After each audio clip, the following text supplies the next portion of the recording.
Zektar stood before the massive viewing screen in his command ship, watching the blue and green world spin slowly in the darkness of space. His forearms moved across the control panels with practiced ease, while his compound eyes studied every detail of the planet below.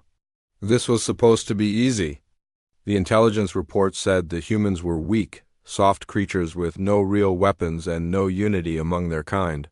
The Vorthek Empire had conquered 17 star systems in the past 50 cycles. Each time the pattern was the same. They would arrive with their massive fleet, demand surrender, and the native species would either submit immediately or fight briefly before being crushed. Zektar had led many such campaigns and expected this one to be no different. His chitinous armor gleamed under the bridge lights as he reviewed the data files. The humans lived on a single world with no major space defenses. They fought among themselves constantly, divided into hundreds of different groups called nations. Their weapons were primitive chemical explosives and metal projectiles. They had barely managed to put a few small settlements on nearby worlds in their own star system. The third battle. Claw on Zektar's left arm tapped against the command console, as he thought about how quickly this campaign would end. The Vorthek High Command expected him to secure the human homeworld within 10 planetary rotations. The humans would provide excellent workers for the Empire's mining operations, and their world had abundant resources that the Empire needed. Commander Vexthal approached from the tactical station, his movements quick and efficient. The younger Vorthek warrior had served under Zektar for several campaigns and showed promise for future command positions. His report confirmed what Zektar already knew from the initial scans. The human settlements were scattered and undefended. Their largest cities had no energy shields or orbital defense platforms. Most of their military forces seemed to be concentrated on the planet's surface, using vehicles that could not even reach space without help from large chemical rockets. The humans did have some spacecraft, but they were small and appeared to be designed for transport rather than combat. Zektar's mandibles clicked together in satisfaction. The Empire's fleet consisted of 12 massive dreadnought ships, each one larger than anything the humans had ever built. Over 50,000 Vorthek warriors waited in the assault bays, ready to descend upon the human world and establish Imperial control. Each warrior was equipped with energy weapons that could cut through any human defenses and armor. That could stop their primitive projectile weapons. The command ship's communication officer announced that they had successfully translated several human languages and were ready to broadcast the standard surrender demand.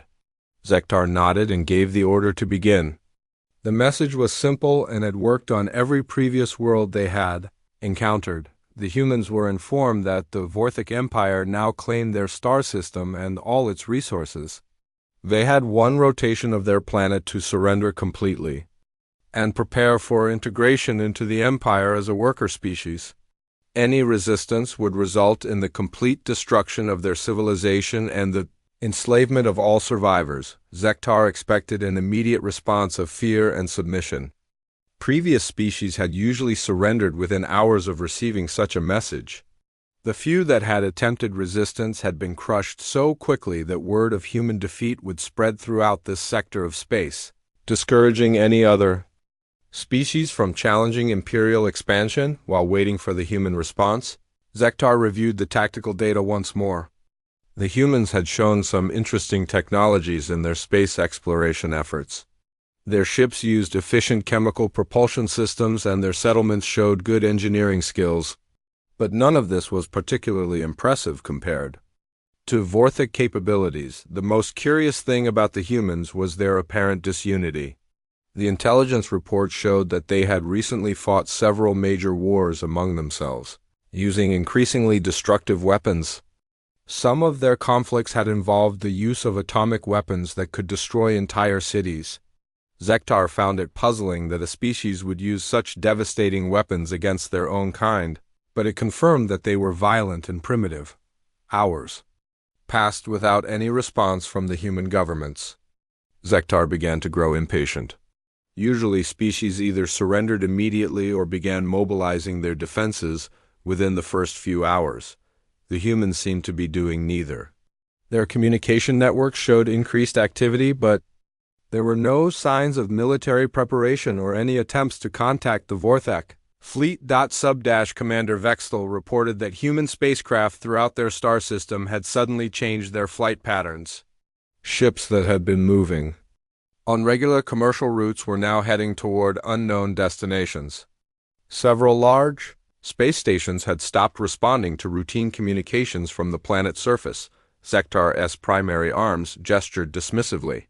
The humans were probably panicking and trying to hide their most valuable assets before the inevitable surrender. This was not unusual behavior for a primitive species facing superior force. Some of the humans might be trying to evacuate their leaders or important resources to remote locations. The tactical displays showed that human military forces on the planet's surface had indeed begun mobilizing, but not in any pattern that Zektar recognized.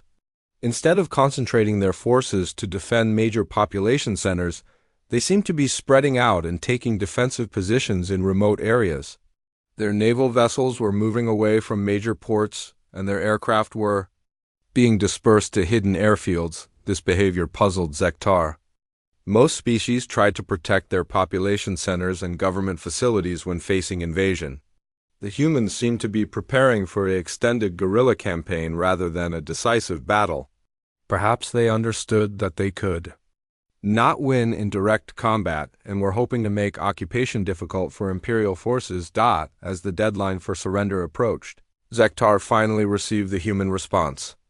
It came not from a single government but from a hastily formed alliance of all human nations. The message was brief and delivered by a human military officer who identified himself as Admiral Robert Clark of the newly formed Earth Defense Coalition. The human admiral's words were simple and direct. Earth would not surrender to any alien force. The human species had fought for survival throughout their entire history and would not stop now. Any attempt to invade their world would be met with absolute resistance. The admiral concluded by stating that the Vorthek Empire had made a serious mistake in threatening humanity. Zektar's compound eyes widened in surprise at the human response. Never before had he encountered a species that responded to overwhelming force with such defiance. The humans seemed to genuinely believe they could resist the might of the Vorthek Empire. It was almost amusing. If not for the delay it would cause in completing his mission, the commander gave orders to prepare for the first assault wave. If the humans wanted to learn about Vorthek military power through experience rather than wisdom, they would soon understand their mistake. The orbital bombardment would begin within hours, followed by ground forces that would sweep aside any remaining resistance. As Zektar watched the peaceful blue world spinning below, he had no idea that he was about to encounter something that would change everything he believed about warfare, about conquest, and about the true nature of the species called humanity. The first shock came when Zektar ordered his fleet to move closer to the human homeworld. What had appeared to be empty space around Earth suddenly filled with human spacecraft that seemed to materialize from nowhere. Ships emerged from behind the planet's moon, from the shadow of asteroids, and from what looked like empty space itself. Commander Vextel's voice carried a note of confusion as he reported the sensor readings. The human fleet was much larger than their intelligence had suggested. Dozens of warships appeared on the tactical displays, ranging from small fast-moving vessels to large ships that rivaled Vorthek cruisers in size. How had the Empire's scouts missed such a significant military force? The human ships moved with purpose and coordination that surprised Zektar. Instead of the chaotic response he expected from a primitive species, the humans deployed their forces in complex formations that suggested advanced tactical training. Their movements were precise and disciplined, showing none of the panic or confusion that usually marked first contact with Imperial forces. Captain Jake Morrison commanded the largest human vessel, which they called Liberty's Edge. The ship itself was impressive, though still smaller than Zektar's flagship. When Morrison opened communications with the Vorthek fleet, his voice was calm and steady. There was no fear in his tone, no pleading or attempts at negotiation. The human captain simply stated that the aliens had made a grave mistake coming to Earth, and should leave immediately or face the consequences. Zektar found the humans' confidence both puzzling and irritating. The captain spoke as if his small fleet could somehow threaten the might of the Vorthic Empire. Perhaps the humans did not fully understand the power difference between their forces. A demonstration would quickly correct this misunderstanding. Admiral Lisa Carter appeared on the communication screen alongside Morrison. She introduced herself as the strategic commander of Earth's defense forces and began deploying human ships in patterns that Zektar did not recognize from any previous campaign. The formations were unlike anything in Imperial tactical databases, suggesting that humans had developed their own unique approaches to space warfare. The human deployment confused Zektar's tactical officers. Traditional Imperial doctrine focused on concentrated firepower and overwhelming force applied at key points. The humans seemed to be spreading their forces across a much wider area, creating multiple smaller formations that moved independently while maintaining communication links with each other. When Zektar ordered a preliminary strike to test human defenses, the results were unlike anything he had experienced in decades of warfare. Human ships moved with impossible agility, dodging Imperial energy weapons and responding with their own attacks faster than his tactical computers had predicted. The humans fought with precision and coordination that exceeded even veteran Imperial forces. Commander Steve Collins piloted one of the human fighters that somehow penetrated the Vorthic formation and damaged a cruiser's main weapons array. Major Kate Thompson led a squadron of bombers that managed to cripple an Imperial transport ship before withdrawing to safety. These were not the actions of primitive warriors using crude weapons, but of skilled fighters with advanced technology and superior tactics. Most disturbing to Zektar was the way individual humans continued fighting even when separated from their main forces. Pilot Tony Adams flew his damaged fighter directly into a Vorthic destroyer rather than retreat or surrender. The explosion took out the destroyer's bridge and killed dozens of Imperial warriors. This behavior made no tactical sense according to everything the Empire knew about rational species. Commander Vexthal reported that human communication networks were operating on principles that Imperial technology could barely understand. The humans maintained perfect coordination between their forces, despite using encryption methods that Vorthic computers could not break. Their tactical communications were faster and more efficient than Imperial systems, allowing them to adapt their strategies in real time as the battle developed. The preliminary engagement that Zektar had expected to last minutes stretched into hours of intense combat. Human forces led by officers like Commander Roy Baker and Captain Sally Brooks demonstrated capabilities that should not have existed according to Imperial intelligence. Their weapons were more powerful than predicted, their defenses stronger than anticipated, and their tactical skills far superior to what any previous species had shown. Colonel Ben Hayes commanded human ground forces that somehow managed to board and capture an Imperial scout ship during the opening phase of the battle. The humans moved through Vorthic corridors with deadly efficiency, using weapons and tactics that neutralized every advantage Imperial forces normally possessed in close combat. Master Sergeant Maria Santos led assault teams that turned Imperial boarding procedures against the invaders themselves. Dr. Alex Turner appeared to be some kind of human scientist who had been converted into a military specialist for the crisis. His technical knowledge allowed him to hack into Imperial communication networks and provide intelligence that let human forces predict and counter Vorthic tactical moves. The speed with which humans adapted to Imperial technology suggested they had been studying alien warfare principles for much longer than anyone had realized. General Chuck Williams coordinated the overall human response from a command center that appeared to be located deep beneath Earth's surface. His strategic thinking was unlike anything in Imperial experience. Instead of trying to match Imperial forces directly, he used human advantages in mobility and adaptability to create tactical situations where Vorthic superiority and firepower became irrelevant. As the engagement continued, Zektar began to notice Disturbing patterns in human behavior. Individual warriors like Sergeant First Class Pete Clark and Corporal Jenny Mills fought with an intensity that suggested they viewed the battle as a matter of personal survival rather than military duty. Every human seemed to understand that defeat would mean the end of their species, and they fought accordingly. Captain Roy Baker commanded a human cruiser that managed to destroy two Imperial destroyers using tactics that violated every principle of space warfare that Zektar had learned. Commander Sally Brooks led a group of smaller ships that somehow disabled an Imperial dreadnought's main weapon systems through coordinated strikes on vulnerable points that should have been impossible for humans to identify, the tactical reports streaming in from across the battlefield painted a picture that Zektar found increasingly difficult to believe. Human forces were not just resisting Imperial attack, they were actually gaining tactical advantages through superior coordination and strategic thinking. Ships commanded by officers like Lieutenant Colonel Frank Gibson were executing complex maneuvers that suggested decades of preparation for exactly this kind of warfare. What troubled Zektar most was the realization that human resistance was not desperate or chaotic. Every action was planned and coordinated. Captain Nina Wells and Major Sam Phillips demonstrated tactical flexibility that allowed them to adapt instantly to changing battlefield conditions. The humans fought as if they had been preparing for interstellar warfare their entire lives.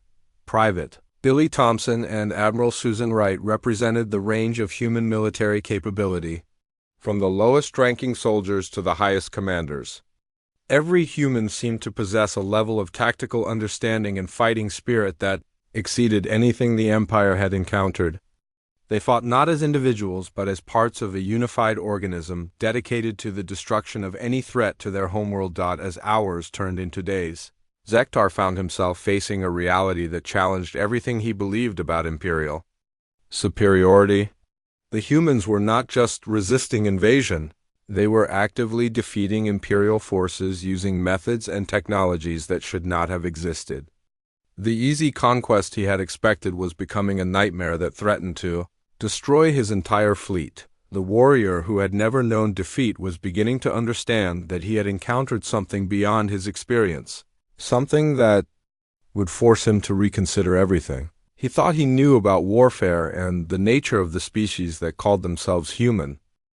The battle had been raging for 3 days when Zektar finally understood the true horror of what he faced.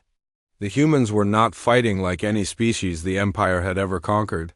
They fought like something that had evolved specifically to wage war against any threat, no matter how powerful or advanced. Admiral Robert King appeared on communication screens throughout the Imperial fleet, broadcasting a message that chilled Zektar to his core. The human admiral calmly explained that Earth's forces were just beginning to engage. The ships and warriors the Vorthok had encountered so far represented only a small portion of humanity's actual military capability. Reinforcements were arriving from across the solar system, and each wave brought more advanced weapons and more experienced fighters. Captain Derek Johnson commanded a massive human battleship that emerged from the outer regions of the solar system, accompanied by dozens of smaller vessels. Commander Alice Walker led formations of ships that used technology Zektar had never seen before. Their weapons could punch through Imperial armor like it was made of soft metal, and their defensive systems could absorb energy blasts that should have vaporized any known material. The humans demonstrated capabilities that violated everything the Empire understood about technological development. Ships commanded by officers like Commander Nathan Rogers and Major Tracy Powell moved faster than Imperial sensors could track, appeared and disappeared from tactical displays, and struck with precision that suggested they could see through Imperial stealth systems. Commander Vexthal reported that human boarding parties had successfully infiltrated and captured 3 more Imperial vessels. The humans moved through Vorthok ship corridors like they had been studying Imperial design principles for decades. Squad leaders like Sergeant Danny Rodriguez and Lieutenant Amy Parker led assault teams that neutralized Imperial security systems and overwhelmed trained Vorthok warriors with embarrassing ease. What disturbed Zektar most was how individual humans responded to impossible situations. When Captain Tony Adams found his ship surrounded by Imperial cruisers, he did not surrender or attempt to escape. Instead, he somehow managed to ram his damaged vessel into the Imperial flagship's weapon systems, crippling the massive dreadnought and allowing other human ships to press their attack. Master Sergeant Pete Johnson led ground assault teams that boarded Imperial vessels using nothing but small combat shuttles and personal weapons. These humans fought through corridors filled with superior numbers of better armed Vorthok warriors and somehow emerged victorious. Their tactics were brutal and efficient, showing no mercy and taking no prisoners. The psychological impact on Imperial forces became critical when human fighters like Staff Sergeant Maria Collins and Corporal Ben Miller began demonstrating individual combat capabilities that exceeded anything in Imperial experience. These humans could think and adapt faster than Vorthok tactical computers, using weapons and techniques that neutralized every advantage Imperial warriors normally possessed. Colonel Sarah Davis commanded human space marines who specialized in ship-to-ship combat. Her forces moved through Imperial vessels like a plague, systematically destroying critical systems and eliminating resistance with methods that suggested they had been training for exactly this type of warfare their entire lives. Major Lisa Turner and Captain Amy Stewart led similar units that achieved comparable results against supposedly superior Imperial technology. Zektar received reports that human forces had successfully captured intact Imperial weapons and were reverse engineering them in real time during active combat. Dr. Kevin Martinez led teams of human technicians who could apparently understand and modify Vorthok technology faster than Imperial engineers could design countermeasures. Within hours of capturing Imperial equipment, humans were using improved versions against their former owners. The tactical situation deteriorated rapidly as human reinforcements continued arriving from throughout their solar system. Admiral Gary Taylor commanded a fleet of heavy cruisers that had been hidden in the outer planets. Vice Admiral Helen Brooks led formations of smaller ships that struck with coordinated precision at vulnerable points in Imperial formations. General Paul Anderson coordinated ground forces that somehow managed to establish beachheads on Imperial ships and space stations. These humans fought in environments that should have been completely alien to them, using equipment they had never seen before, against enemies with superior technology and numbers. Yet they continued to achieve tactical victories that defied every principle of military science that Zektar understood. Human fighters like Lieutenant Colonel Tim Wright and Major Sophie Wilson demonstrated individual skills that exceeded those of veteran Imperial warriors who had trained for decades. These humans adapted to new situations instantly, learned from each encounter, and shared tactical innovations across their entire force structure in real time. The most terrifying aspect of human warfare was their absolute refusal to accept defeat under any circumstances. When Commander Matt Johnson found his ship disabled and surrounded, he somehow managed to jury-rig his weapon systems and destroy 2 Imperial cruisers before his vessel was finally overwhelmed.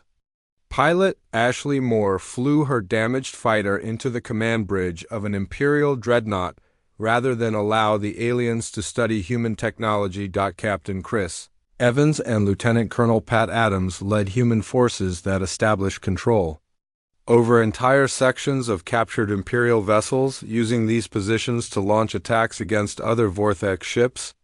The humans had somehow learned to operate Imperial systems better than their original designers, finding weaknesses and vulnerabilities that no previous species had ever discovered.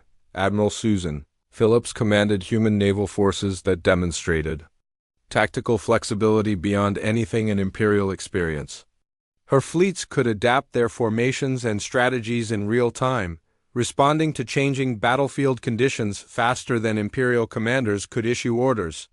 The humans fought as if each individual warrior was connected to a larger tactical intelligence that could process information and make decisions at impossible speeds. Zektar watched his communications officers struggle to maintain contact with Imperial ships as human electronic warfare specialists systematically disrupted Vorthok Command networks. Human technicians like Chief Warrant Officer Joe Stevens and Technical Sergeant Lucy Williams had apparently cracked Imperial encryption methods and were now feeding false information into Vorthek tactical systems.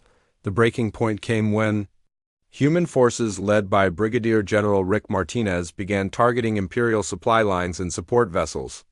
Ships commanded by officers like Major Sam Davis and Captain Nina Johnson struck at Imperial logistics networks with surgical precision, cutting off ammunition, fuel, and reinforcements to frontline combat units, human space marines like gunnery. Sergeant Mike Brown and Staff Sergeant Jennifer Clark established control over critical Imperial installations throughout the outer system, using these positions to coordinate attacks against the main Vorthak fleet. These warriors fought with equipment they had improvised from captured Imperial technology, often achieving better results than the original designers had intended. As Zektar watched his once mighty fleet being systematically dismantled by human forces, he began to understand that his species had encountered something unprecedented in the galaxy's history. The humans were not just another primitive species to be conquered and enslaved. They were predators who had spent their entire evolutionary history learning to fight and win against any threat, no matter how powerful or advanced. The realization struck him with the force of a physical blow. The Vorthek Empire had not come to conquer a weak and divided species.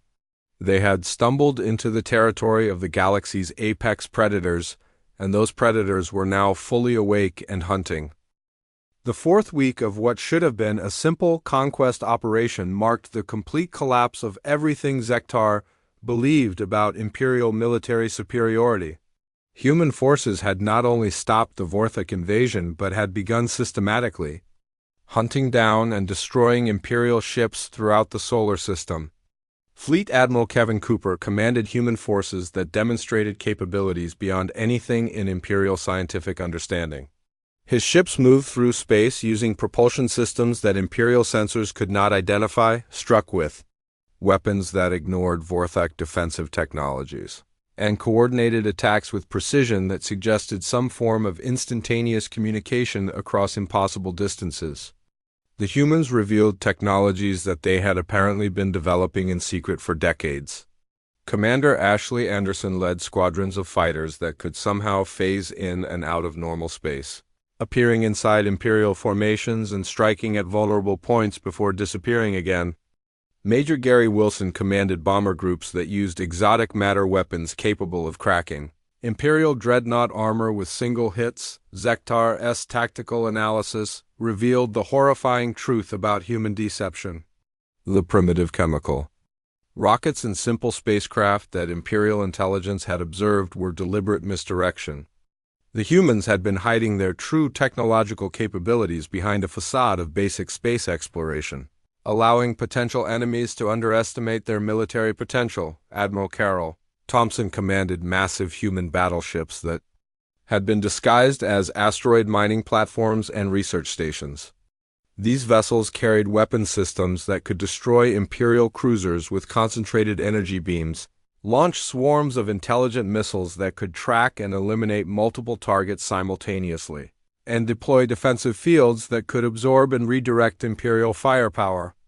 The human military structure proved far more sophisticated than Imperial strategists had believed possible.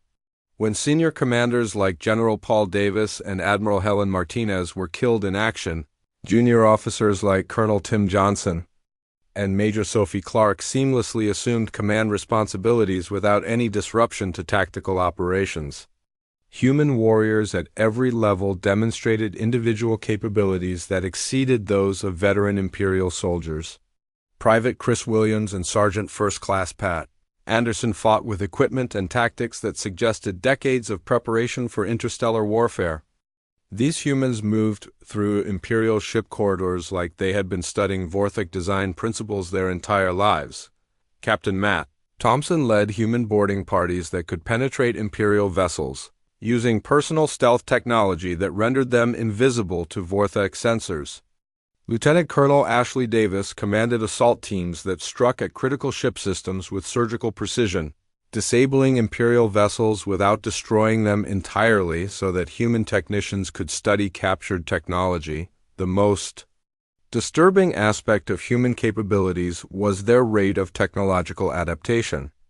Dr. Susan Miller led research teams that could reverse engineer captured Imperial equipment and develop improved versions within hours of initial analysis. Human weapons designers like Chief Engineer Kevin Clark and Technical Director Lisa Adams created new systems that were superior to Imperial technology in every measurable way.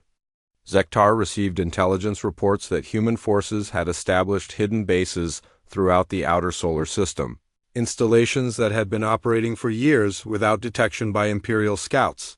These facilities manufactured advanced weapons and spacecraft using technologies that the Empire had never encountered. Commander Gary Phillips commanded human strike forces that demonstrated tactical innovations beyond anything in Imperial military doctrine. His units could coordinate attacks across multiple combat zones simultaneously, sharing tactical data and strategic insights in real time through communication networks that Imperial electronic warfare specialists could not disrupt or infiltrate. The psychological impact on remaining Imperial forces became catastrophic when human fighters began demonstrating what could only be described as supernatural combat abilities. Warriors like Master Sergeant Diana Rogers and Staff Sergeant Ben Taylor fought with reflexes and tactical awareness that exceeded the capabilities of any known biological species.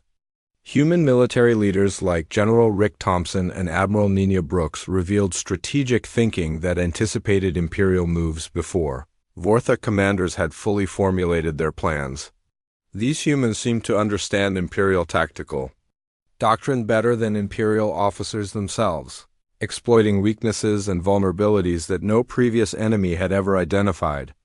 The tide of battle turned completely when human forces began capturing intact Imperial vessels and converting them into weapons against their former owners. Teams led by specialists like Commander Sam Martinez and Major Jennifer Johnson could take control of Vorthak ships and operate them more efficiently than their original crews. Human space marines like Colonel Joe Davis and Lieutenant Colonel Amy Wilson established secure positions throughout captured Imperial facilities, using these bases to coordinate attacks against remaining Vorthak forces. These warriors fought with determination and skill that suggested they viewed defeat as literally unthinkable.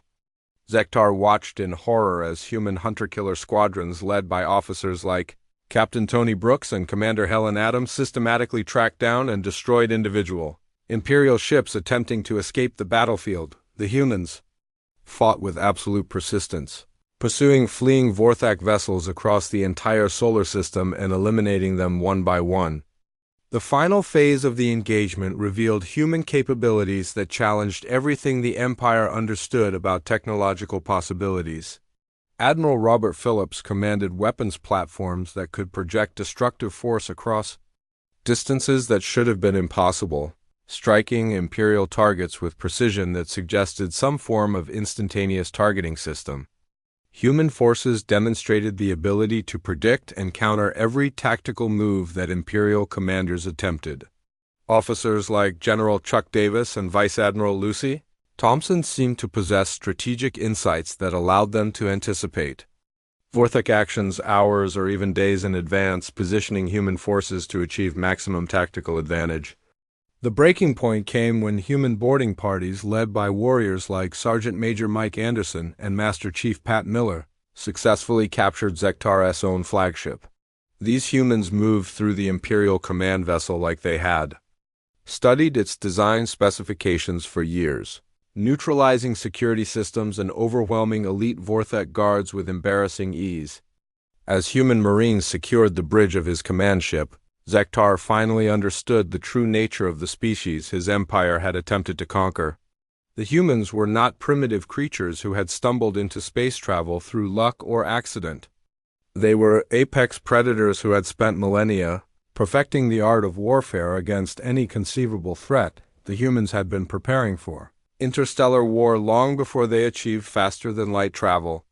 Every aspect of their technology, their military doctrine, and their strategic thinking had been designed with one purpose: ensuring that nothing in the universe could threaten their survival or the survival of their species.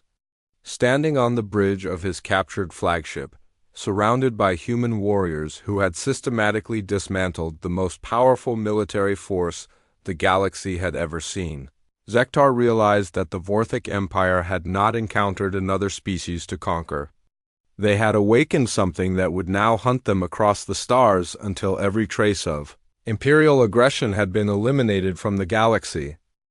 Colonel Matt Johnson stood before Zektar in the captured command center of what had once been the flagship of the Imperial 3rd Assault Fleet. The human officer's expression was calm and professional, showing none of the rage or hatred that Zektar expected from a victorious enemy. Behind Johnson stood Major Sophie White and several other human warriors, their weapons lowered but ready. The humans had done something unprecedented in galactic history. Instead of simply destroying the invading fleet, they had systematically captured or disabled most Imperial vessels while keeping their crews alive. Zektar's compound eyes studied the human faces around him, trying to understand their intentions. Every other species the Empire had encountered either fought to the death or surrendered completely when faced with superior force. Ambassador Linda Rodriguez entered the command center, accompanied by diplomatic corps officers who carried themselves with the same quiet confidence that marked all human military personnel. Rodriguez introduced herself as a representative of the newly formed Terran Federation, an organization that apparently spoke for all human governments and military forces. The ambassador's words revealed the true scope of human deception and preparation. Earth's forces had been aware of the Vorthic Empire for several years, tracking Imperial expansion through deep space, reconnaissance missions that had penetrated far into Vorthic territory without detection. Teams led by explorers like Captain Derek Miller and Commander Alice Stevens had mapped Imperial worlds, studied Vorthic military capabilities, and prepared detailed intelligence reports on enemy strengths and weaknesses. Humanity had not stumbled blindly into interstellar conflict. They had been watching, learning, and preparing for exactly this kind of confrontation. The scattered human settlements throughout their solar system were not simple colonies but carefully positioned military bases designed to coordinate defense against any external threat. The apparent disunity among human nations was deliberate misdirection, hiding the reality of extensive cooperation in military and scientific development. Admiral Robert King appeared on communication screens throughout the captured Imperial vessels, delivering humanity's ultimatum to the surviving Vorthic forces. His message was clear and direct. The Vorthic Empire would immediately cease all expansion activities and withdraw to their core systems. Any further aggressive actions against any species would result in humanity actively hunting down and destroying Imperial forces throughout the galaxy. The humans demonstrated this capability by revealing intelligence about Vorthic operations in distant star systems. They knew about Imperial mining colonies that were supposedly secret, about military installations hidden in asteroid fields, about planned invasions of systems that the Empire had never publicly identified as targets. Human reconnaissance teams, led by specialists like Commander Nathan Adams and Major Tracy Davis, had penetrated Imperial space and gathered information that many Vorthic commanders did not possess. Captain Alice Rodriguez commanded human deep space vessels that had apparently been operating in Imperial territory for months without detection. These ships used stealth technologies and surveillance systems that could monitor Vorthic communications, track Imperial fleet movements, and identify strategic targets throughout the Empire. The humans had been preparing for war while the Empire remained completely unaware of their capabilities. The scope of human preparation became clear when Ambassador Rodriguez revealed the true nature of Earth's military development. The humans had not just been building weapons and spacecraft. They had been studying every aspect of interstellar warfare, developing countermeasures for technologies they had never encountered, and preparing strategies for conflicts against enemies whose capabilities they could only guess at. Human research teams led by scientists like Dr. Kevin Anderson and Dr. Lisa Turner had analyzed captured alien technologies from various sources, reverse-engineered advanced systems, and developed improvements that exceeded the capabilities of their original Designers. The humans possessed weapons and defensive systems that were superior to Imperial technology in every measurable category. General Paul Miller commanded human forces that revealed the true extent of their technological capabilities. Ships that had appeared primitive during initial contact were revealed to be advanced warships using sophisticated camouflage systems.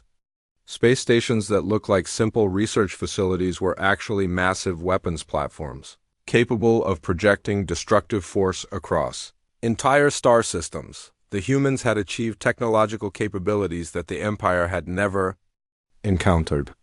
Their faster-than-light communication systems allowed instantaneous coordination across impossible distances. Their weapons could penetrate any known defensive system. Their spacecraft could move through space using propulsion methods that Imperial scientists could not understand or duplicate. Commander Helen Davis led human engineering teams that demonstrated their ability to operate and improve captured Imperial equipment better than its original manufacturers.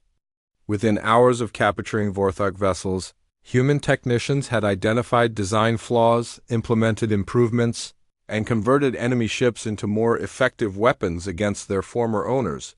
Admiral Susan Martinez commanded human naval forces that had achieved complete tactical superiority over Imperial fleets, using strategies and technologies developed specifically for interstellar warfare. The humans fought with coordination and precision that suggested decades of preparation and training for exactly this type of conflict. The psychological impact of human capabilities extended beyond simple military superiority. Warriors like Master Sergeant Mike Thompson and Staff Sergeant Jennifer Adams had demonstrated individual combat skills that exceeded anything in Imperial experience. These humans fought with determination and tactical awareness that suggested they viewed warfare as a natural extension of their evolutionary development. Zeketar listened to Ambassador Rodriguez explain humanity's transition from a planetary to a galactic guardian species. The humans had decided that their experience defending Earth qualified them to protect other species from Imperial aggression. Human fleets were already deploying to systems where the Empire had established colonies, offering protection to native species and demanding Imperial withdrawal. The final revelation came when the humans revealed their knowledge of Imperial history and expansion patterns. They had identified every world the Empire had conquered, cataloged the fate of native species, and prepared detailed plans for liberating Imperial colonies and restoring independence to enslaved populations. Captain Gary Brooks commanded human liberation fleets that were already moving toward Imperial space, armed with weapons and technologies that could eliminate Vorthok military forces while minimizing harm to civilian populations. The humans possessed the capability to dismantle the Empire completely, but they offered an alternative: complete withdrawal from conquered territories and peaceful coexistence. Under human supervision, Admiral Robert Clark delivered the final terms of human demands. The Vorthok Empire would release all enslaved species, compensate victims of Imperial aggression, and submit to ongoing human monitoring to ensure compliance with interstellar law. Any attempt to resume expansionist activities would result in the complete destruction of Imperial civilization. As Zektar prepared to depart Earth's solar system with his surviving forces, he understood that the galaxy had fundamentally changed. The Vorthok Empire, which had dominated 17 star systems through superior technology and ruthless tactics, now existed only at the sufferance of a species that had emerged from a single world to become the ultimate guardians of galactic peace. The humans had not just defeated an invasion. They had announced their presence as the dominant military force in the galaxy, protectors of the weak and enforcers of justice against any species that would threaten the peace of civilized worlds. Zektar's final log entry recorded the bitter truth. Humanity represented an evolutionary development that the Empire could never match or overcome. The species that had seemed like easy prey had revealed themselves to be the apex predators of the galaxy, and they were now actively hunting any force that would threaten the survival and freedom of other species. The age of Imperial expansion was over, ended by creatures who had spent their entire history learning to fight and win against Any threat, no matter how powerful or advanced,